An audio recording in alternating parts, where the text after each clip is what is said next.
அவர் சொல்ல இருப்பாரு, இதையை உபவாசிக்கும் என்று கர்த்தருக்கு பிரியமான நாள் என்றும் சொல்லுவாய். பாரு, நீ உபவாசிக்கப்படும் பொழுதும் கர்த்தருக்கு பிரியமான நாள், கர்த்தர் எனக்குள்ளே வாசம் பண்ணுகிறார் என்று நீ சொல்லுவாய். அதுக்கப்புறம் என்ன சொல்ல இருப்பார், என்னெல்லாம் செய்யக்கூடாதுன்னு 6வது வசனத்துல படி பார்ப்பாங்க. அது பாரு, அக்கிரமத்தின் கட்டுகளையே அவுக்கிறதும், ஆமா, நுகத்தடியின் பின்னிலைகளையே நிகழ்கிறதும், நெருக்கப்படுகிறவர்களையே விடுதலை ஆக்குகிறதும், சகல நுக நாடிகளையும் உடைத்துக் கொள்கிறதும். அவர் சொல்ல இருப்பாரு, அப்படின்னா நீ உபவாசிக்கப்பட முடியும், உன் கட்டுகள் அவுக்கவும். படிச்ச வசனம் சொல்லிடுறார் அர்த்தம். நம்ம உபவாசிக்கப்பட முடியும், நமக்குள்ள இருக்கிற கட்டுகள் அறுக்கவும். நுகத்தடியின் பின்னிலைகள் என்றால், ஒரு மாடு ஒரு நுகத்தடியை நேர்ம சுமந்து கொண்டே இருக்கும். ஒரு ஏற்கலப்பு போடும் பொழுதும், ஒரு மாட்டு வண்டி போகப்படும். அப்ப அந்த நுகத்தடி அந்த மாடு சுமக்கிறது போல நம்ம மேலே பாரமான ஒரு நுகத்தடியை போல வாழ்க்கை இருக்கும். அதை நீக்குவதற்கு கூட ஆண்டவர் நம்ம உபதேசித்தோமானால் நீக்குவதற்கு கூட தகுந்த வல்லமை ஆண்டவர் நம்மளுக்கு என்ன பண்ணுவார், கொடுப்பார். அதுக்கப்புறம் என்ன சொல்லு, 7வது வசனம் பாரு,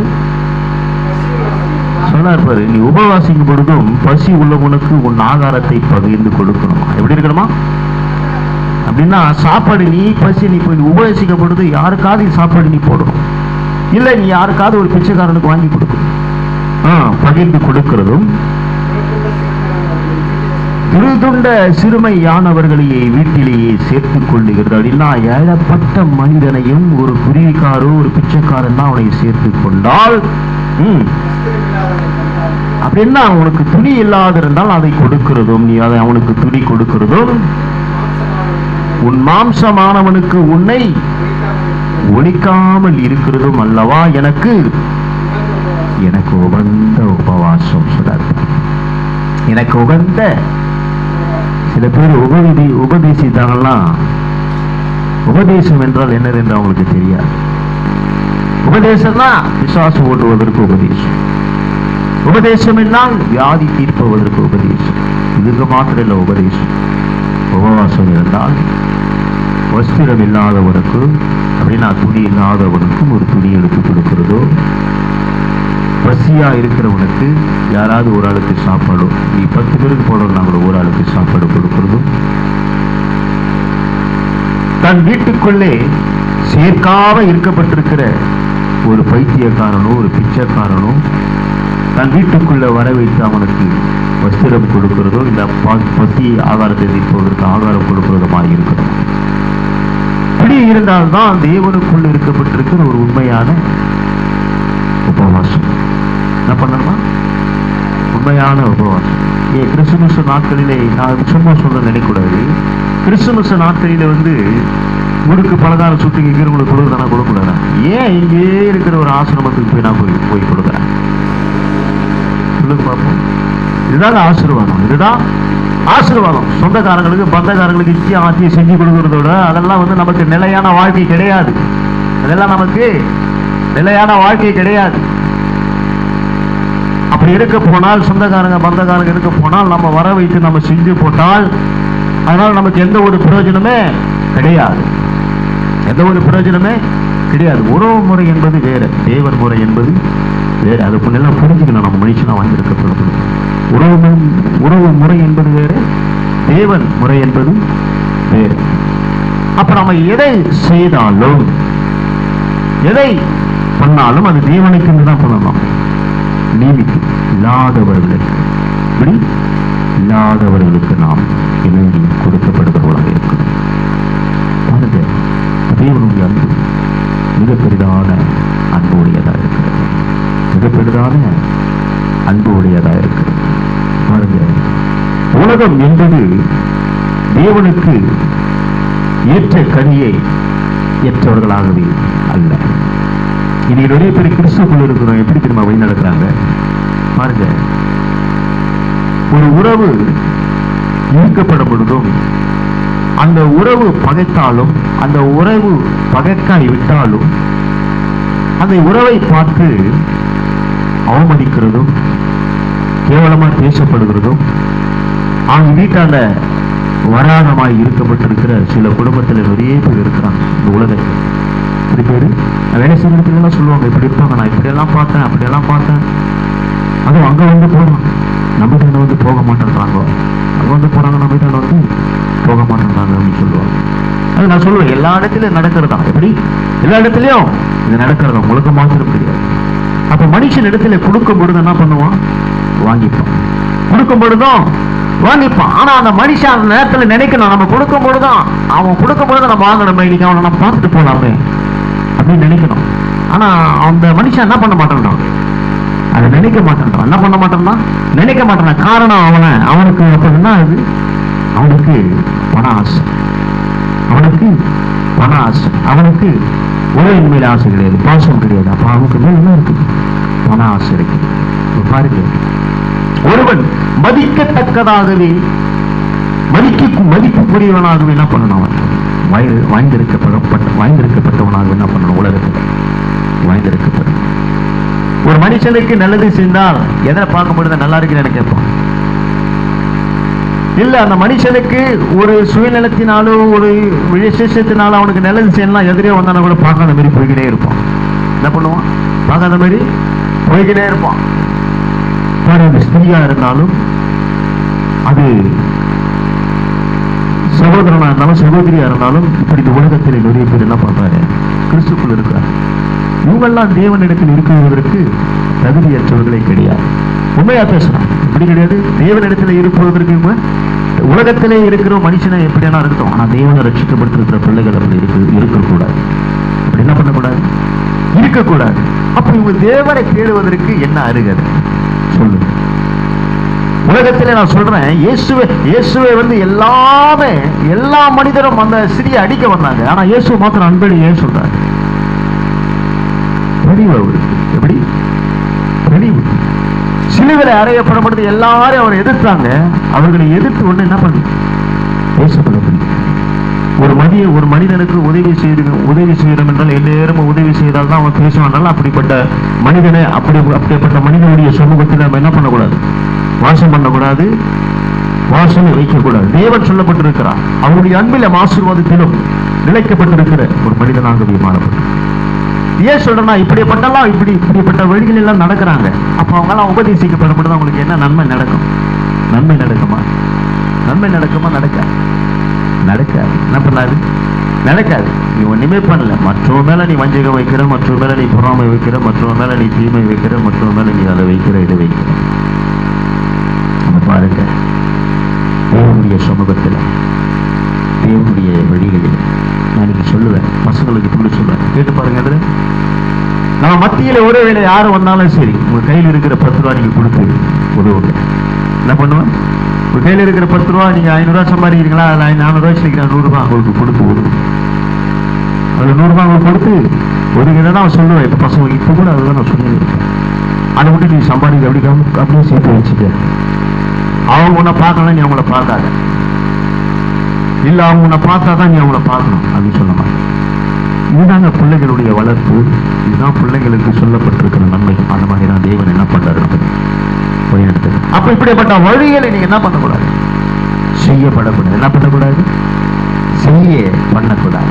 பாருங்க, தேவனுடைய அன்பு, தேவனுடைய ஆசீர்வாதம், தேவனுடைய ஆசீர்வாதம் பாருங்க. இப்படிப்பட்ட அன்பு எப்படி இருக்கிறது அது சொல்லுங்க. அதுல 8வது வசனம் படி பார்ப்பாங்க. சொல்ல அப்பொழுது விடியற்கால வெளுவை போல அவர் சொல்றாரு பாரு, நீ இதெல்லாம் நீ உதவி செய்து கொண்டிருக்கியானா சரி. முதல்ல 7வது வசனம் படி பார்ப்பாங்க, தெரியும் அப்படி. அது பாரு, பசி உள்ளவனுக்கு நீ சாப்பாடை பகிர்ந்து கொடுத்ததும், திருட்டை சீமையானவர்களையே வீட்டிலேயே நீ சேர்த்துக் கொள்ளுகிறதும், துணி இல்லாதவர்களுக்கு நீ துணியை எடுத்து கொடுக்கிறதும், உன் மாம்சமான உன் ஒளியாமல் இருக்கிறதும் எனக்கு உபவாசம். அப்புறம் 8 சொல்லுது பார்க்கிறோம். அப்பொழுது விடிக்காலமாய் அப்படின்னா விடிக்காலமாய் வெளிச்சம் புதைக்கிறது போல சொல்ல ஒரு ஊர் வெளிச்சம் எழுப்பி அது சொல்ல ஒரு சுக வாழ்வு சீக்கிரத்திலேயே துளிர்ந்து என்ன ஆகுமா, அந்த வாழ்க்கை என்ன ஆகுமா, துளிர்ந்து உன் நீதி உனக்கு முன்னிலையே செல்லும், கர்த்தருடைய மகிமை உன்னை பின்னாலேயே காத்துக்கொண்டே இருக்கும். என்ன போனான் இப்படி இருக்குமா, அவனை பின்னாலே காத்துக்கொண்டே இருக்குமா. உன் இருதயத்திலே பொறாமையும் மஞ்சள் வைத்துக் கொண்டிருந்தால் தேவனுடைய வல்லமை நம்மளை காத்துக்கொள்ளுமா, காத்துக்கொள்ளாது. பிசாசு தான் நம்ம பின்னாடி வந்து இருப்பான். ஆனா நீ சொல்ற பாரு, அழகா வசனம் தெளிவா சொல்ற, கர்த்தரே சொல்லுகிறார், நீதி உனக்கு முன்னாலே செல்லும், கர்த்தருடைய மகிமை உன்னை பின்னாலே காக்கும் என்றார். இப்படி இருக்குமா, பின்னாலே காக்கும். பாருங்க, தேவனுடைய உபவாசத்தை நம்ம தெரிஞ்சுக்கணும். தேவனுக்குள்ள வாழ்ந்திருக்கிற வாழ்க்கை நம்ம என்ன பண்ணணும், தெரிஞ்சுக்கணும். தெரிஞ்சிருந்தால்தான் ஆண்டவருடைய மகிமை காண செய்யப்படும். யாருடைய மகிமை, கர்த்தருடைய மகிமை காண செய்யப்படும். கிட்டத்தட்ட ஒரு 15 நாள் வயிறு வலி. எத்தனை நாள் யாருக்கு இதுவரை தெரியாது. அங்க டானிக் பாட்டு கூட டிவி பக்கத்தில் இருக்கும்பாரு. இப்போ வேற மாதிரி ஆளானா, ஐயோ 15 நாள் வயிறு வலி ஆச்சு, நமக்கு எதனா ஆயிடுமோ, வயிற்றுல கட்டி வந்துச்சு, இது வந்துச்சு, கேன்சர் வந்துச்சுன்னு சொல்லி என்ன பண்ணுவாங்க, பதறி அடிச்சுட்டு இங்கே அங்கேயும் போன் வச்சுட்டு ஓடுவாங்க ஹாஸ்பிட்டல். என்ன பண்ணுவாங்க, ஓடுவாங்க. பாருங்க, உலகத்தில் நடக்கப்பட்டிருக்கிற செயல்கள். நான் தேவன் மேலே பாருது, ஆண்டவரே எனக்குள்ள இருக்கிற தீமை, எனக்குள்ள இருக்கிற வெளி, உனக்கு உண்மையாகவும் உன்னுடைய மகனாக இருக்கிறேன். நீரே எனக்கு மருத்துவராய் இருந்து, நீரே எனக்கு பரிகாரியாய் இருந்து என்னை வழி நடக்கும். அந்த டானி இது மாதம் தான் எனக்கு பிடிச்சேன். இப்ப அந்த வயிறு வெளியே நீராயிடுச்சு. ஏன்னா மனுஷனுக்கு பயம் என்பது என்ன பண்ணக்கூடாது, இருக்கக்கூடாது. ஐயோ நமக்கு இந்த வழி வந்து நான் நம்மளை கொல்ல போகுதா, நம்மளை இது பண்ண போகுதா, நம்மளை ஏதாவது செய்ய போகுதா போனா. இது ஏன் சொல்லப்பட்டிருக்கிறேன்னா, வேற வேற ஆளிக்காது வெளியே என்ன போன வெளியே இருந்தால் ஏதாவது இப்படி பரவும், ஒவ்வொருத்த மேலே பரவும். ஐயோ அவனுக்கு வயிறு வெளியான, ஐயோ அவனுக்கு வயிறு வெளியான, இப்படி பறந்து கொண்டு போயிடும். யாருக்குன்னு சொல்ல மாட்டேன், யாருக்குன்னு சொல்ல மாட்டேன். ஸோ மரணம் ஆனாலும் ஜீவன் ஆனாலும் தேவனுடைய அன்பு இப்படிதான். என்னுடைய உயிர் போக வரையும் நான் இப்படிதான் இருப்பேனே கண்ட, நான் எந்த வேலையிலும் எந்த நிலையிலும் நான் மனிதர்களின் மத்தியிலே எனக்கு இது வந்தது அது வந்து நான் சொல்லப்பட்டிருக்கிற ஒரு மனிதனே கிடையாது. ஏனென்றால் தேவனுக்குள்ளே நம்ம இருக்கப்படும் பொழுதும் தேவனுடைய ஆசீர்வாதத்தில் நம்ம வாங்கியிருக்கப்பட்டிருக்கிற பிள்ளைகளா இருக்கப்படும் பொழுதும் மனிதத்தை செய்வான், மனித தீர்ப்பான், மனித வழி நடத்துவான், மனிதனர் செய்வான் சொல்லி நம்ம என்ன பண்ணக்கூடாது, நினைக்கப்படக்கூடாது. கர்த்தர் எனக்குள்ள இருக்கிறான், நான் ஒரு நாளிலும் தாட்சி அடைய மாட்டேன் என்று தாவீது சொல்லுகிறது போல நாம சொல்லணும். நாம சொன்னாதான் நமக்குள்ள ஆண்டவர் என்ன பண்ணுவார், நிலைப்பார், ஆசீர்வதிப்பார். அது சொல்லுது. அப்ப அதுல 9 படிச்சிட்டோம், அதுல 8 படிச்சிட்டோம். அப்ப பாருங்க, அதுல 9வது வசனம் படி பார்ப்போம். சொல்ல இருப்பார், அப்பொழுது நீ கூப்பிடுவாய். சொல்ல இருப்பார், அவருக்கு நீ உண்மையா இருந்தானா, நீ உபதேசித்து உண்மையா இருந்தானா கர்த்தர் உனக்கு மறு உத்தரவு கொடுப்பார். பாரு, நீ சத்தமிடுவாய். ஆண்டவர் பாரு, நீ சத்தம் போடும்பொழுது ஆண்டவரே சொல்லுவார், இதோ நான் இருக்கிறேன் என்று சொல்லுவார். அப்புறம் அது சொன்னார் பாரு, உன் நுகந்தடியும் உன் விரல் நீட்டுதலையும் நீ நிமிற்றலையும் சொல்றார் பாரு, இருக்கிற எல்லா பாரங்களையும் துக்கங்களையும் உன் நடுவில் இருக்கிற பொல்லாத சங்கரங்களையே இருந்து உன் நடுவில் இருந்து அகற்றி சொல்றார் பாரு, பசி உள்ளவன் இடத்தில் உன் ஆத்துமாவை சாய்த்து சிறுமைப்பட்டவ ஆத்துமாவை திருப்தியாக்கினால் அப்பொழுது இருளில் உன்னை வெளிச்சம் உதைத்தது. சொல்றார் பாரு, உன் அந்தகாரம் மத்தியானத்தை போலாகும். மத்தியானத்தில் எப்படி வெளிச்சிருக்கும், அந்த மாதிரி நம்மளுடைய வாழ்க்கை பிரகாசம் உள்ளதாகவே இருக்கும். அப்படி இருக்குமா, பிரகாசம் உள்ளதாகவே இருக்கும். ஆண்டவர் இப்படிப்பட்ட வார்த்தை கொடுக்கிறார். அதுக்கப்புறம் என்ன சொல்றார், கீழே படி பார்ப்போம். அவர் பாரு, கர்த்தர் நித்தமும் உன்னை நடத்தி சொல்றார், மகா மரசியான காலங்களிலே உன் ஆத்துமாவை திருப்தியாக்கி சொல்றார், உன் எலும்புகளையும் ஞானம் உள்ளதாக்குவார். சொல்றார், நீர்ப்பாய்ச்சலான தோட்டத்தை போலவும் வெற்றாத நீரூற்றை போலவும் இருப்பாய். அப்புறம் உன்னிடத்தில் இருந்து தோன்றுவார்கள். பூர்வம் முதல் பாரு பாழாக கிடந்த ஸ்தானங்களையே கண்டுவார்கள். தலைமுறை தலைமுறையாகவே இருக்கும் அஸ்திபாரங்கள் மேலே நீ கட்டுவாய். பாரு, சிறப்பானதை அடைகிறவன், குடியிருக்கும்படி தன் பாதைகளையே நிறுத்துகிறவன் என்றும் நீ பேர் பெறுவாய். ஜனங்கள் எல்லாம் பார்த்து சொல்லுவான்.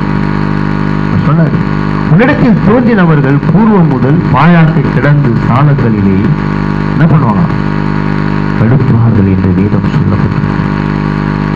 அப்ப தேவன் சொல்றாரு, நீ திறந்த வைக்க பாரு, நீ பாதைகளையே திறந்துகிறவன் என்றும் நீ பேர் பெறுவாய் என்று வேதம் சொல்லு. அப்ப அவனுக்குள்ள ஒரு புகழ்ச்சி உண்டா இருக்கும். உனக்குள்ள என்ன இருக்கும்? ஒரு புகழ்ச்சி உண்டா இருக்கும்.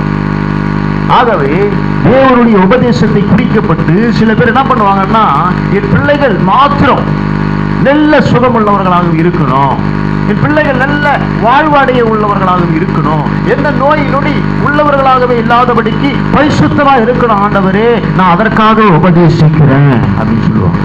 அது இல்லைங்க உபதேசம், அது இல்லை உபதேசம். எனக்குள்ள வியாதி தீரணும், என் பிள்ளைகளுக்குள்ள வியாதி தீரணும், என் கஷ்டங்கள் தீரணும் அப்படின்னு சொல்லி என்ன பண்ணக்கூடாது, உபதேசிக்கூடாது. என்ன பண்ணக்கூடாது, உபதேசிக்க. உபதேசம் என்றால் இல்லாதவர்களுக்கு உதவி செய்து, பசி உள்ளவனுக்கு ஆதாரத்தை கொடுத்து, அதுக்கு அப்பாறதான் உன்னுடைய குடும்பத்திற்காக உனக்காக நீ ஜெபம் பண்ணணும். அப்பதான் உனக்கு அந்த உபதேசம் தான் ஆகுமா, நிலைத்திருக்கும். நல்லா கவனிக்கணும். இப்ப நான் அப்படியே நேரமா இவரையும் என்னுடைய வேலை உண்டு ஊழியம் உண்டு அப்படி சொல்லி நான் இது வேணே இருக்கணும்னு வச்சுக்க, உபதேசிக்கப்படும் பொழுது நான் இப்படியே இருந்தேன்னா அப்படிதான் இருக்கணும். உபதேசிக்கப்படும் பொழுது சில மாற்றம் வரணும். என்ன வரணும்? சில மாற்றம், உதவி அப்படின்னு வரணும். அப்ப இந்த உதவும் பொழுதும் இந்த கரங்களை தேவன் பார்க்கிறார். அவர் சொல்றார், உன் இடது கை கொடுக்கப்படுகிறது, உன் வலது கைக்கு தெரியக்கூடாது. உன் வலது கை கொடுக்கிறது இடது கைக்கும். இப்படிப்பட்ட வழிகளிலே நடந்த அப்படிப்பட்ட உபதேசத்தில் இருந்தால்தான் தேவன் தன்னுடைய ஆசீர்வாதத்தை என்ன பண்ணுவார், நடத்துவார்.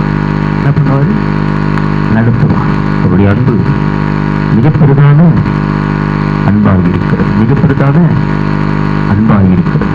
பாருங்க, தேவனுடைய அன்பும் தேவனுடைய ஆசீர்வாதம் தேவனுடைய வழியில் பாருங்க. இதை நீ மற்றவர்களுக்கு உதவி செய்ய என்று சொல்லி மற்றவர்கள் சொல்லி நான் செய்வேன். மற்றவர்கள் சொல்லி நான் தேவன் சொல்லப்பட்டிருக்கிற வார்த்தையினாலே சொல்லிதான் இதை நான் செய்கிறேன். தேவன் சொல்லப்பட்டிருக்கிற வார்த்தையினாலதான் நான் செய்கிறேன். தேவன் என்ன சொல்றாரு, பைபிள்ல சொல்றாரு. நான் சொல்றாரு, இதுதான் சொல்லுகிறாரு பாருங்க, இப்படிப்பட்ட வழிகள் நடந்தால்தான் அந்த வழி உன்னை காக்கும் அப்படின்றார். சரி, அதுக்கப்புறம் 13வது வருஷத்துல என்ன சொல்றாரு படி பார்ப்பாங்க. சொல்றாரு, என் பரிசுத்த நாளாகிய ஓய்வு நாளிலே சொல்றாரு பாரு, இந்த ஞாயிற்றுக்கிழமை டைமில் உனக்கு இஷ்டமானதை நீ செய்யாதபடி அந்த பரல் பாரு, பொல்லாத வழிகளில் போகாதபடிக்கு உன் காலை விலக்கி உன் வழிகளின்படி, அதாவது நீ எங்கெல்லாம் போய் பேசுறியோ, எங்கெல்லாம் உறவு வைக்கிறோ, எங்கெல்லாம் வழிநடக்கிறியோ, எங்கெல்லாம் பொல்லாத சஞ்சரிகள் செய்யப்படுகிறோ அந்த வழிகளிலே நீ நடவாதபடி உனக்கு இஷ்டமானதை செய்யாமலும் சொல்றாரு பாரு, உன் சொந்த பேச்சை பேசாமல் இருந்து ஓய்வு நாளே மன மகிழ்ச்சியான நாளான என்றும் கர்த்தருடைய பரிசுத்த நாள் மகிமை உள்ள நாள் என்றும் சொல்லி அவர் சொல்றாரு, மகிமையாகவே என்னவையானால் சொல்றாரு, அப்போது நீ கர்த்தரிடத்தில் மனமகிழ்ச்சியாய் இருப்பாய். சொல்றாரு, பூமியின் உயர்ந்த இடங்களிலே உன்னை ஏற்றி இருக்கும்படி பண்ணி உன் தகப்பனாகிய யாக்கோபுடைய சுதந்திரத்தாலே உன்னை போஷிப்பேன். கர்த்தருடைய வாய் இதே. யாரு சொல்லுகிறதா? கர்த்தருடைய வாய் இதை சொல்லிச்சு என்று வேதம் சொல்லுது. அப்ப கர்த்தரை இது சொல்லியிருக்கிறார். யார் சொல்லியிருக்குது? கர்த்தரே சொல்லியிருக்கிறார். அதெல்லாம் சொல்றாருன்னா முதல்ல நல்லா கவனிக்கணும் பாருங்க. என்ன சொல்றாரு, உன் சொந்த பேச்சை பேசாமல் இருந்து ஓய்வு நாளை மன மகிழ்ச்சியான நாளாக என்றும் கர்த்தருடைய பரிசுத்த நாளை மகிமை உள்ள நாளா என்றும் சொல்லி அதை மகிமையாகவே என்னவையானால் அப்பொழுது கர்த்தரையின் அப்பொழுது கர்த்தரையின் மனசாட்சிகளின் அவர் சொல்றார், கர்த்தருக்குள்ள இருக்கிற மனசாட்சியாய் இருப்பாய் என்று வேதம் சொல்லப்பட்டிருக்கிறது. பாருங்க, அது தேவனுடைய மகிமை எப்படி இருக்கணுமா? ஏற்றுக்கொள்ளப்பட்டிருக்கிற பிள்ளைகளாக காண செய்யப்பட்டிருக்கிறோம். சொல்ல மனமகிழ்ச்சியாகி இருப்பார். உயர்ந்த இடங்களிலே உன்னை ஏற்றிருக்கும்படி பண்ணி உன் தகப்பனுடைய யாக்கோபு குடும்பத்தை ஆசீர்வதித்தது போல நான் உன்னை ஆசீர்வதித்தேன். பாருங்க, ஆண்டவர் இப்படிப்பட்ட நன்மைகளை கொடுக்கிறார். அப்ப அந்த உபதேசம் என்பது ஒரு மனிதனுக்கு நியமிக்கப்பட்டிருக்கிற ஒரு வழிகளாகவே மாறப்பட்டிருக்கிறது. ஏன் உபதேசிக்கப்படும் பொழுதும் தேவனை என்னென்ன தேவனுடைய சமூகத்தில் என்னென்ன சொன்னோம் அப்படின்னு சொல்லி நாம் பார்க்கிறோம். மத்திய 5வது அதிகாரத்துல, அதுல 5வது அதிகாரம் 1வது வசனத்துல தெளிவா சொல்லப்படும். மத்திய 5வது அதிகாரம் 1வது வசனம் பாரு, படி பார்ப்பாங்க. நல்ல கவனிக்கணும். அவர் திரளான ஜனங்களையே கண்டு மலையின் மேலே ஏறினார். அவர் உட்கார்ந்த பொழுது அவருடைய சீஷர்கள் அவரிடத்தில் வந்தார்கள். அப்பொழுது அவர் தனது வாயை திறந்து சொல்றார், நல்ல கவனிக்கணும். அப்பொழுது வாயை திறந்து அவருடைய சீஷர்கள் இடத்தில் வந்த பொழுது அப்பொழுது அவர் வாயை திறந்து அவர்களுக்கு உபதேசித்து சொன்னது என்னவென்றால் சொல்றார் பாரு, சொல்வாரு, ஆவியிலே எளிமை உள்ளவர்கள் பாக்கியவான்கள், பரலோக ராஜ்யம் அவர்களுடையது என்று வேதம் சொல்லப்பட்டிருப்பாரு. இப்படி சொல்றாரு, அந்த ஆவியில் எளிமை உள்ளவர்கள் பாக்கியவான்கள், பரலோக ராஜ்யம் அவர்களுடையது. அப்ப பார்க்கணும். சரி, இந்த உபதேசத்திலே நிலைந்திருந்தால் பரலோக ராஜ்யம் அவர்களுடையது என்று வேதம் சொல்லப்பட்டிருக்கிறது. பரலோக ராஜ்யம் யாருடையது? அவர்களுடையது என்று வேதம் சொல்லப்பட்டிருக்கு. ஆனா என்ன சொல்லுது? மத்திய 4வது அதிகாரம் எடுத்துக்க, அங்க சொல்லப்பட்டிருக்கிறது. மத்திய 4 எடுத்துக்க, மத்திய 4 அது 1வது வசனம் படி பார்ப்போம். அங்க பாருங்க, முதல்ல உபதேசம் தான் சொன்னாரு. இயேசுவும் இருப்பாரு. அப்பொழுது இயேசு பிசாசினாலே சோதிக்கப்படுவதற்கு ஆவியானவராலே வனாந்தரத்திற்கு கொண்டு போகப்பட்டார். அவர் இரவும் பகலும் 40 நாள் இருந்தாரு. இரவும் பகலும் 40 நாள் உபவாசமாய் இருந்த பின்பு அவருக்கு பசி உண்டாச்சு. பாரு, 40 நாள் ஆன பிறகுதான் அவருக்கு பசியே எடுத்துதான். எத்தனை நாள்? 40 நாள் ஆன பிறகுதான் அவருக்கு பசி எடுத்துதான். விவரம் தண்ணியோ ஒரு குடிக்கவில்லை. அதுவரை அவர் ஒன்றும் பூசிக்கப்படவில்லை. தண்ணி குடித்தாரு. அவர் டீ குடிக்கல, பால் குடிக்கல, பண்ணு சாப்பிடல, சாப்பாடு சாப்பிடல, ஆனா தண்ணி குடித்தார். பாருங்க, இந்த 40 நாள் உபதேசித்தார். இந்த 40 நாள் உபதேசிக்கப்படும் பொழுதும் ஒரு கர்த்தருடைய சமூகத்தில் வாங்கியிருக்கப்பட்டிருக்கிற ஒரு தேவனுக்கு இந்த சோதனை என்றால் மனிதனானவனுக்கு நமக்கு என்ன சோதனை வராது? ஒரு இரவும் பகலும் உபதேசித்துக் கொண்டிருந்தார். அவருக்கு பசி உண்டாச்சு. அப்பொழுது சோதனைக்காரன் அவரிடத்தில் வந்து, நீர் தேவனுடைய குமாரனானால் இந்த கல்லை அப்பமாக்கும்படி சொல்லும் என்றான். அப்ப விசுவாசம் என்ன பண்றான்? நீ தேவனுடைய குமாரனானால் இந்த கல்லம் அப்பமாக்கும்படியும் சொல்லும் என்றான். அதுக்கு ஆண்டவர் சொல்லுகிறாரு, அவர் என்ன சொல்றாரு? அதற்கு அவர் பிராதித்தமாக அப்படியானார். அப்பாருங்க, அப்பத்தினால் மாத்திரமல்ல, தேவனுடைய வாயிலிருந்து புறப்படுகிற ஒவ்வொரு வார்த்தையினாலும் பிறப்பான் என்று எழுதியிருக்கிறது. இல்லை கவனிக்கணும். இல்லை பாருங்க, இந்த கல்லை அப்பமாக்கும் அப்படின்னு உபதேசிக்கப்படும் பொழுது ஆண்டவருடைய சமூகத்தில் அந்த பிசாசானவன் ஒரு வழி கொடுக்கிறான். என்ன பண்றான்? ஒரு வழி கொடுக்கிறான். ஆனா அந்த வழியில ஆண்டவர் என்ன பண்ணல? போகல. போகாத என்ன பண்ற? தேவனுடைய வார்த்தையினாலே ஒவ்வொருவனும் பிழைக்கிறவனா இருக்கிறான் என்றார். எதிர்த்து நிற்கிறார். அப்போ உலகத்தில் வாழ்ந்திருக்கிற மனிதன் உபதேசிக்கப்படப்படுதும் பொல்லாத வழிகளுக்கும் பொல்லாத ஈவுகளுக்கும் என்ன பண்றாங்க? இடம் கொடுத்து வாழ. ஆனா இந்த இடத்துல ஆண்டவர் என்ன பண்ணல? இடம் கொடுக்கல. என்ன பண்ணல? இடம் கொடுக்க எதிர்க்கிறார். அதற்கு என்ன பண்றாரு? எதிர்க்கிறார். ஆகவே நாம உபதேசிக்கப்படும் பொழுது எல்லா எதிர்ப்பு சக்தியும் நமக்கு என்ன பண்ணணும்? இருக்கணும். நம்ம சோர்ந்து போகக்கூடாது. என்ன பண்ணணும்? இருக்கணும். அப்ப பாருங்க, அதை திரும்பி பார்க்கணும். அதுல 5வது வசனத்துல சொல்லுது. படி பார்ப்பாங்கல்ல பாரு. அப்பொழுது பிசாசு அவரை பரிசோதித்து சொன்னாரு, நகரத்திற்கு கொண்டு போய் தேவ ஆலயத்திற்கு சொல்லிப்பாரு, உட்பட்சியின் மேலே பாரு, உச்சி அதனா அந்த மொட்டை மாடியின் மேலே போய் அவரை நிறுத்தி, நீர் தேவனுடைய குமரனானால் தாவி குதியும், ஏனெனில் தம்முடைய தூதர்கள் உம்மை குறித்து கட்டளையிடுவார், உமது பாதம் கல்லில் இடராதபடிக்கு அவர்கள் உம்மை கைகளிலே முந்திக் கொண்டு போவார்கள் என்பதாய் எய்து கொண்டிருக்கிறதே என்று சொன்னான். அப்படின்னா புரியுதா இல்லையா? இப்ப நான் படிச்சேன் அப்படின்னா என்ன பண்ண, நீ இங்கிருந்து மொட்டை மாடியிலிருந்து குதி. நீ குதிக்கும் பொழுதும் தேவனுடைய தூதர்கள் உன்னை ஏந்தி கொண்டு போவார்களா, இல்லை இங்கேயே உன்னை சாவச்சிருவாங்கன்னு சொல்லி நான் பார்க்கணும் அப்படின்னு சொல்லி பிசாசு என்ன பண்றான்? அவர் உபதேசிக்கப்படும் சோதிக்கிறான். என்ன பண்றான்? சோதிக்கிறான். அதற்கு இயேசு சொல்றாரு பாரு, 7வது வசனம். அதற்கு இயேசு, உன் தேவனாகிய கர்த்தர் என்ன சொல்றாரு?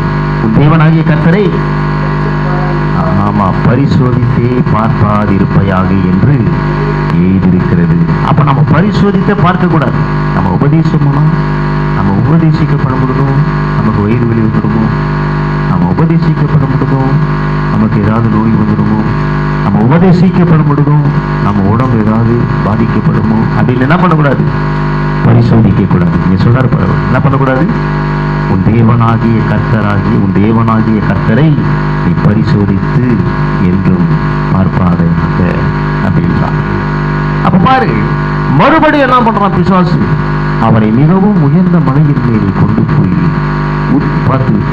போய் நிறுத்தி, உலகத்தின் சகல ராஜாக்களையும் அவர் கண்ணிலேயே மகிமையை அவருக்குள்ளே காண்பித்து, அவர் கண்ணினாலே காண்பிக்கிறான். எல்லாம் அந்த உலகத்திலே இருக்கிறது எல்லாம் என்னதுதான். நீர் சஷ்டமாய் விழுந்து என்னை பணிந்து கொண்டால் இவைகளை எல்லாம் உனக்கு நான் தருவேன் என்று சொல்லுகிறான். பிசாசு சொல்றான், என் காலில் வீழ்ந்தான எல்லாத்தையும் நான் உனக்கு தருகிறேன். அப்பொழுது இயேசு என்ன சொல்றாரு? அப்ப என்ன பண்றாரு இயேசு? அப்படி இயேசு சொல்றாரு, அப்பொழுது இயேசு, அப்பளப்பு சாத்தானே, உன் தேவனாகிய கர்த்தரை பணிந்து கொண்டு அவர் ஒருவருக்கே ஆராதனை செய்வராக என்று எழுதியிருக்கிறதே அப்படி என்றார். பாருங்க, அந்த மாதிரி நம்ம உபதேசிக்கப்படும் பொழுதும் மனிதன் மூலமாக பிசாசு நம்மளை ஏதாவது ஒரு வேலையில கொண்டு போகும். இயேசு உச்சின் மலையில் நிறுத்துகிறது போல நம்மளை நிறுத்தி அழகான். என்ன பண்ணுவோம்? அதையாண்டா அந்த நாளில் உபதேசிக்கிறேன், வட போய் சேர கட்டிட்டு, அதையாமா அந்த நாளில் உபதேசிக்கிற உடம்பு நான் வச்சுட்டு, வாமா நான் போய் அங்கே போய் ஏதாவது டிவி பார்ப்போம். இப்படி ஸ்திரீக்குள்ளே பிள்ளைகளுக்குள்ளே பல பிரச்சனைகள், போராட்டங்கள், ஏதாவது ஒரு விசேஷத்தை கொண்டு வருவோம். ஆனால் தேவன் அப்பளப்பு சாத்தானே என்று சொல்லுகிறது போல நாம அந்த வார்த்தைகளுக்கு நாம இணங்கி தேவனுடைய சமூகத்தில் என்னிடத்தில் சேரப்படாதபடிக்கு அப்பளப்போ பொல்லாத வார்த்தைகளே என்று சொல்லி நம்ம கட்டளை கொடுக்கப்படும் பொழுது நம்மளை விட்டு என்ன ஆகாது? வெகு தூரம் போவாங்க. ஆகமா வெகு தூரம் ஓடப்படும். ஆனால் தேவனிடத்தில் உபதேசிக்கப்படும் பொழுதும், உபதேசம் என்றால் ஜாக்கிரதையாக தேவன் என்ன பண்ணணும்? தேடணும். பாரு, புதிய ஏற்பாடு அதில் எடுத்துங்க, தெளிவா சொல்லி இருக்கும். புதிய ஏற்பாடு அதில் எடுத்துங்க 270 பக்கம். புதிய ஏற்பாடு 270 பக்கம். அதில் அழகா சொல்லியிருக்கும்.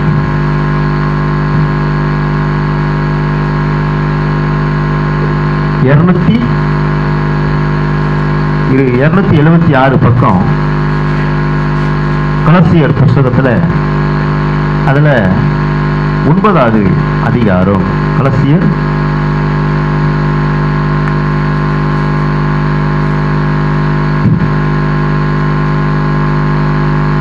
3வது அதிகாரம், அதுல 1வது வருஷத்துல வாசிக்கிறாங்க பாருங்க. எல்லாம் கவனிக்கணும். 3வது அதிகாரம், அதுல 5வது வருஷத்துல பாரு. அது என்ன சொல்லுது? அந்த வசனம் தான்.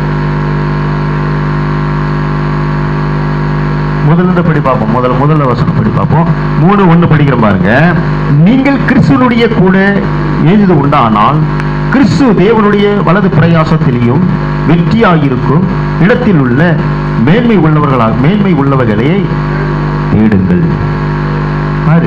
நம்ம உண்மை உள்ள கிறிஸ்து பிள்ளைகளாக இருந்தால் அவர் என்னெல்லாம் கற்றுக் கொடுக்கிறாரோ, அவர் என்னெல்லாம் சொல்லி கொடுத்திருக்கிறாரோ அதெல்லாம் நம்ம உண்மையா என்ன பண்ணணுமா? தேடுங்கள் என்று சொல்லப்பட்டிருப்பார். என்ன பண்ணணுமா?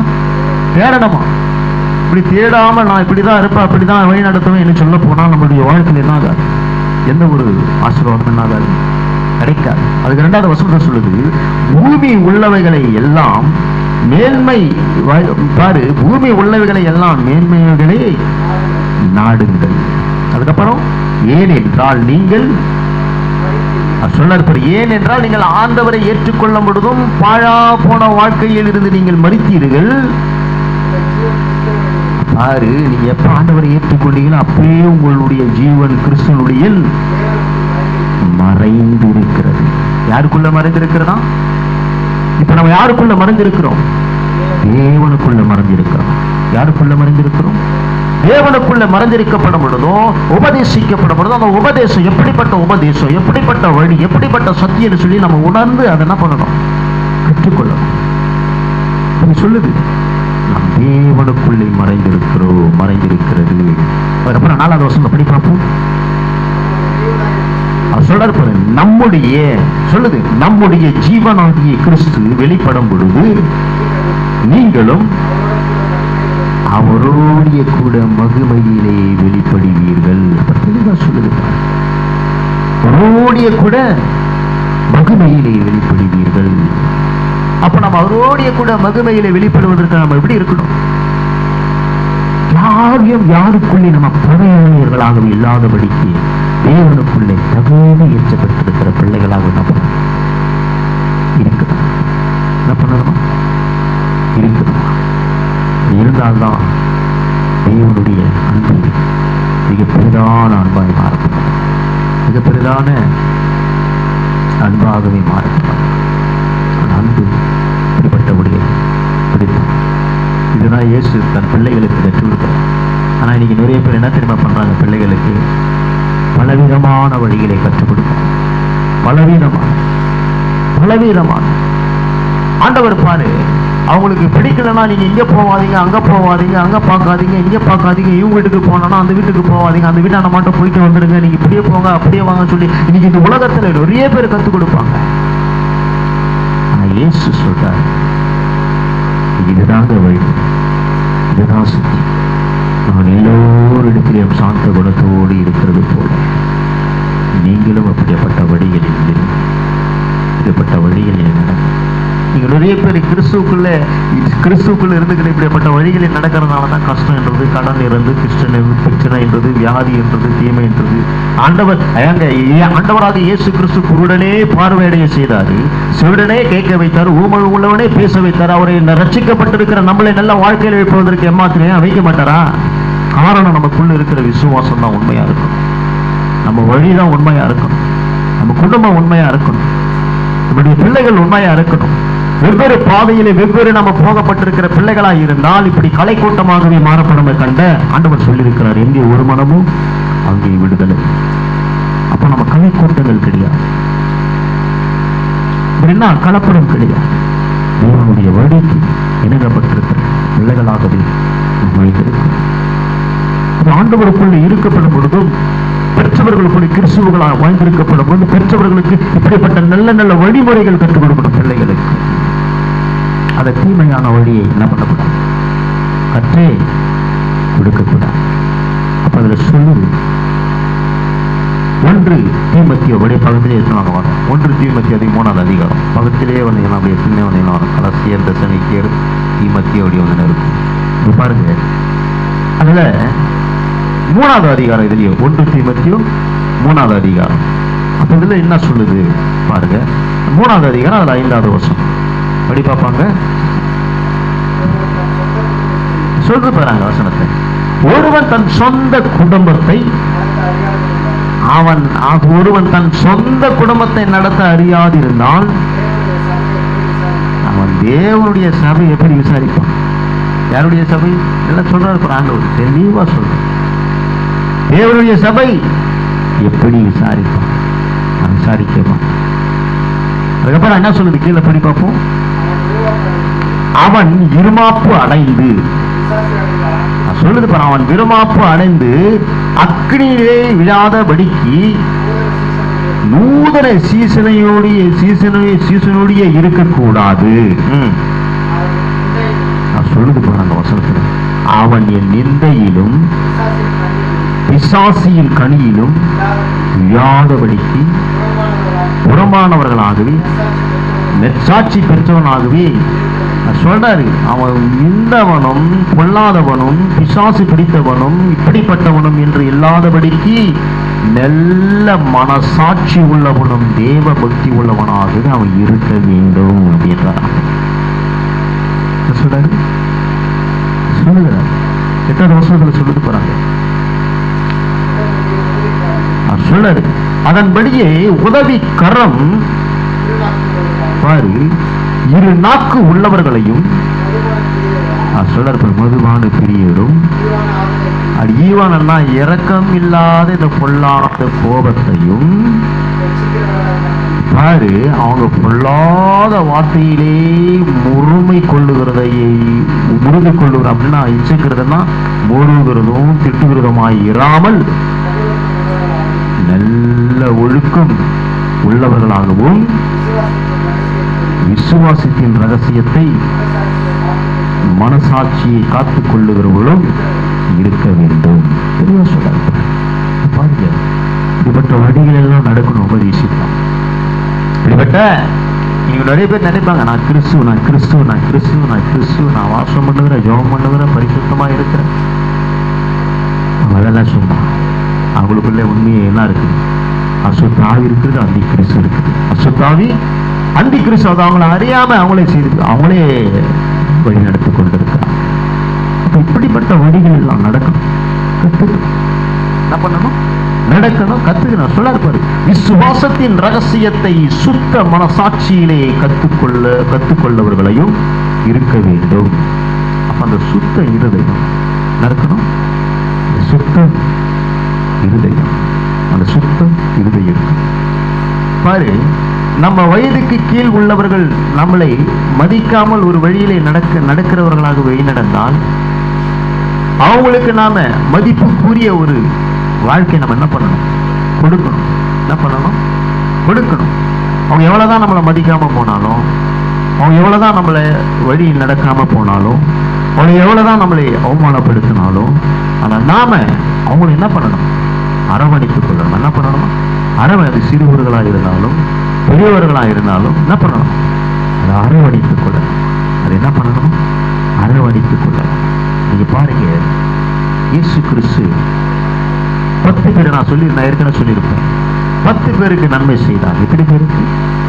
ஆனா அதுல 9 பேர் நன்றியை மறந்துட்டு என்ன பண்ணிட்டான்? ஓடிட்டான். என்ன பண்ணிட்டான்? அப்ப அந்த ஒருவனை பார்த்து ஆண்டவர் கேட்கிறாரு, நீ ஒருவன் மாத்திரையே வருகிறியே, இன்னும் 9 பேர் எங்க கேட்டார்.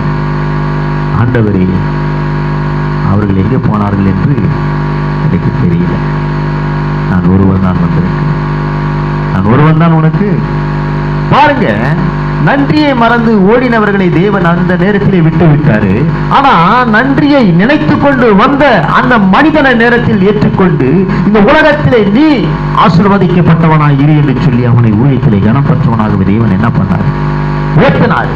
இப்படி உயர்ந்த உள்ளத்தோடு ஆண்டவருடைய சமூகத்திலே நம்ம உண்மையா இருந்தால்தான் தேவன் அவனை உயர்த்தி உயர்த்தி என்ன பண்ணுவார்? ஆசீர்வதிப்பார். யாரு உன்னை அடிமட்டம் தட்டி, யாரு உன்னை ஏவலப்படுத்தி இந்த உலகத்திலே வழிநடக்கப்பட்டிருக்கிற பிள்ளைகளா இருந்தாலும் சரி, அந்த ஜாதிகள் மத்தியிலே ஆண்டவர் என்ன பண்ணுவார்? அவனை உயர்த்திக் கொண்டே இருப்பார். அவனை என்ன பண்ணுவார்? உயர்த்திக் கொண்டே இருப்பார். அதான் அவர் சொல்லியிருப்பார், கிறிஸ்தவனை டிஸ்டர்ப் பண்ணாத அவன் அஸ்தத்தார்கள் என்னை விடார். அவன் வெட்ட வளருவான், கொட்ட உயரவான்னு சொல்லி அவர் பாட்டில் இருப்பார். இந்த வசனங்களை இது மாதிரி வைத்து இருப்பார். எவ்வளவுதான் ஒருவனை தரமட்டமாக நினைத்து பேசப்பட்டாங்க, அவன் எப்படி இருப்பான்? ஆசீர்வாதமா தான் இருப்பான். எப்படி இருப்பான்? ஆசீர்வாதமா தான் இருப்பான். நீ சொல்லப்படுதுன்னா தேவனுக்குள்ளே இந்த மாதிரி வாழ்க்கை வாங்கணும். நான் வாழறேன், அப்படிப்பட்ட அந்த மாதிரி வாழ்க்கை வாழ்ந்தா தான் நமக்குள்ளே ஆண்டவர் மகிமைப்படுத்து. நான் வாழறேன், நான் இருக்கிறேன்னு சொல்லி நம்ம பெருமை வைத்துக் கொள்ளக்கூடாது. அந்த வாழ்க்கையை நம்ம வாழ்ந்து காமிக்கணும். அதுக்குள்ள நாம் இருக்கணும். அப்பதான் அந்த ஆசீர்வாதம் நமக்குள்ள என்ன ஆகும், நிலைத்திருக்கும். அப்ப அங்க சொல்லுது எபிரியர் 6வது அதிகாரம், அப்படி புரட்டிங்கன்னா அந்த பக்கம் அதிகாரம் வந்து இருக்கும். கடைசியா சொல்லுது எபிரியர், அந்த தீமத்திய பக்கத்துல இருக்கும், தீர்த்து பக்கத்துல இருக்கும் பாரு. எபிரியர் தீர்க்கதரிசன புஸ்தகத்துல அதுல 6வது அதிகாரம் சொல்லுது. அது என்ன சொல்லுது பாருங்க, 6:3 வசனத்துல சொல்லுது. படி பார்ப்போம். பக்கம் வந்து 302.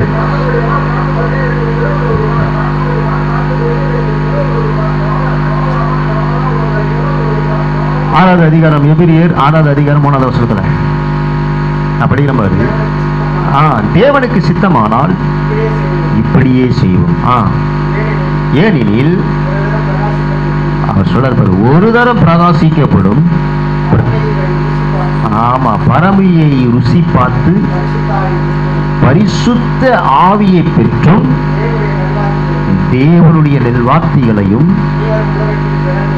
இனிவர உலகத்தின் பலன்களையும் ருசி பார்த்து. அப்படின்னா தேவனுக்குள்ள நம்ம வாழ்ந்திருக்கப்படும் பொழுது என்ன ஆசீர்வாதம் வரப்போகுது, எப்படிப்பட்ட வாழ்க்கையை தரப்போகிறாரு, எப்படிப்பட்ட வழியில் நடக்க போகிறான்னு சொல்லி நம்ம உணவை ருசி பார்க்கிறது போல அவருடைய வாழ்க்கை ருசி பார்க்கணுமா? அவருடைய வாழ்க்கை ருசி பார்க்கணுமா? அப்படி பார்த்தா தான் நம்மளை ஆண்டவர் ஆசீர்வதிப்பாரா? சரி, ருசி பார்த்து சொல்றார் பாரு, மறுதலித்து போனார்கள்.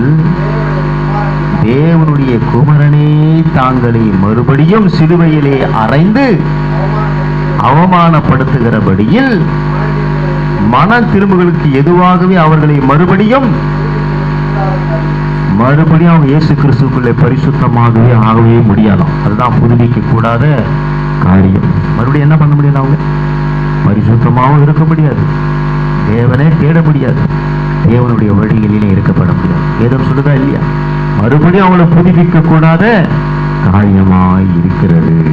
என்னதான் நீ பாருங்க, அவங்களுக்கு என்னதான் புத்தி சொன்னாலும், என்னதான் தேவனுடைய வசனம் சொன்னாலும் மறுபடியும் அவங்க என்ன பண்ணுகிறது இல்லையா? திருந்துறதே இல்லையா? என்ன பண்ணுகிறது இல்லையா? திருந்துறதே இல்லையா? அப்ப அவங்க இப்படியே தான் இருக்கணும். எப்படி இருக்கணுமா? பிசாசுடைய வழியிலே என்ன பண்ணணும்? இருக்கணும். பிசாசுடைய வழியிலே என்ன பண்ணணும்? இருக்கணும். அப்ப பாருங்க, ஆண்டவருடைய அன்பும் ஆண்டவருடைய ஆசீர்வாதம், ஒரு தேவனுக்கு எப்படி உபதேசிக்கணும், தேவனுக்கு எப்படி வழி நடக்கணும் என்று ஆண்டவர் இந்த நாட்களிலே கற்றுக் கொடுத்திருக்க. அதே மாதிரி தேவனுக்குள்ளே நம்ம வாழ்ந்திருந்தா எப்படி மனிதர்களை மதிக்கணும், எப்படி மனிதர்களுக்குள்ளே நம்ம வழி நடக்கணும் என்று ஆண்டவர் சொல்லியிருக்க. இப்படி எல்லாம் நீ வழி நடந்து உபதேசித்து அதுக்கப்புறம் மற்றவர்களுக்கு நீ நன்மையை ருசி பார்க்கும்படியாகவே நீ உணவு கொடுத்தால்தான் உனக்கு ஆசீர்வாதம் பெருகும். அப்படி என்றால் உனக்கு ஆசீர்வாதம் ஆகாது, நிலைக்காது. நம்மளுக்கு ஆசீர்வாதம் ஆகாது, நிலைக்காது. அந்த மாதிரி இந்த உலகத்தில் இன்னைக்கு நிறைய பேர் இருக்கிறார். அன்பின் பரலோகத்தில் பிதாகுமர தேவன் பரிசுத்த ஆவியானவரே, இந்த உலகத்திலே நடப்பனை மனிதர்களையும் மனிதர் உள்ளவர்களையும் ஆண்டவரை பொல்லாத வஞ்சனத்தினாலும் தீமையினாலும் ஆண்டவரை உடைய பிள்ளைகளாய் வாழ்ந்திருக்கிற இந்த உலகத்தில் பெரிய குடும்பம், பெரிய பிள்ளைகள் வாழ்ந்திருக்கிறார்கள். ஆண்டவரே, அவர்கள் மனத்திறப்பட்டு எப்படி உபதேசிக்கிறது, எவ்வழியிலே நடக்கப்படுகிறது, தேவனிடத்தில் எப்படி ஆசீர்வாதங்கள் பெருக வேண்டும், எப்படி ஆசீர்வாதத்தினை நிலைக்க வேண்டும், அந்தி கிறிஸ்துவை விலகப்பட்டு பிசாசை விலகப்பட்டு தேவனுடைய பரிசுத்த ஆவிக்கு இடங்கள் எப்படி கொடுக்க வேண்டும் என்று சொல்லி ஆண்டவரே தன்னுடைய இருதயத்தை ஆராய்ந்து சோதித்து பார்த்து உமக்கென்று ஒரு நன்மை உடையவர்களாக இந்த உலகத்திலே வாழ்ந்திருக்க உபதேசிக்கிற பிள்ளைகளாகவே மாற்றி, ஆசீர்வாதத்தை பெற்றுக் கொண்டிருக்கிற பிள்ளைகளாகவே மாற்றி அவர்களை மனம் திரும்பி வழிநடத்தப்படும்படியாகவே எங்களை தாய்த்து ஒப்பு கொடுத்து நாங்கள் ஜெபிக்கிறோம். பிள்ளைகளை தாய்த்து ஒப்பு கொடுத்து நாங்கள் ஜெபிக்கிறோம். மனம் திரும்பி தேவனுடைய சமூகத்திலே சத்தியத்திற்குரியவர்களாகவே நடக்கட்டும். விரோதங்களையும் பொறாமைகளையும் தீமைகளையும் வஞ்சனங்களையும் அசுத்தமான கிரிகளையும் அப்படிப்பட்ட காரியங்களை விட்டு விலகு என்று சொல்லப்பட்டிருக்கிறது. என் தகப்பன், விலக வையத்தக்கதமாக உலகத்தில் இருக்கிற ஒவ்வொரு குடும்பத்திற்கும் ஆத்மாவுக்கும் சமர்ப்பணமாக இந்த ஜபத்தை வைக்கிற மாற்றம் ஆண்டவரே ஏறெடுத்து ஆசீர்வாதம் மகிமைப்படுத்தும். நீங்கள் உங்களுக்காகவே வேண்டிக் கொள்ளலாம், மற்றவர்களுக்காகவே வேண்டிக் கொள்ளுங்கள் என்று சொன்னார்.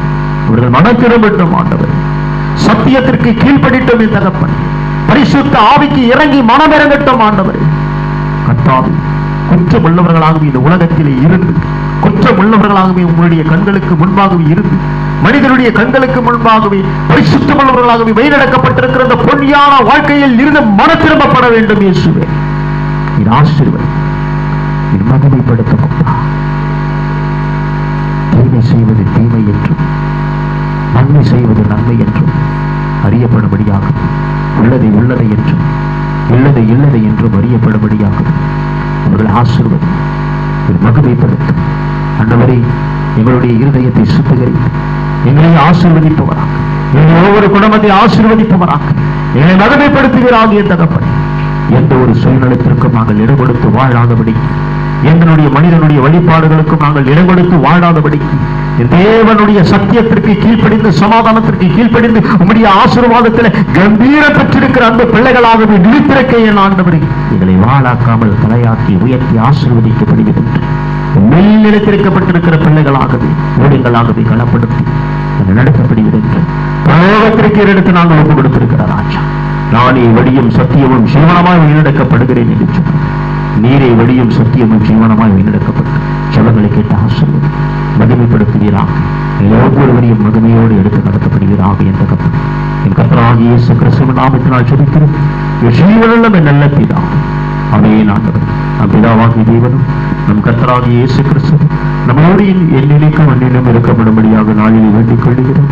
என் ஆத்துமாவே கர்த்தரை ஸ்தோத்திரி, என் முழுவதுமே பரிசுத்த நாமத்தை ஸ்தோத்திரி.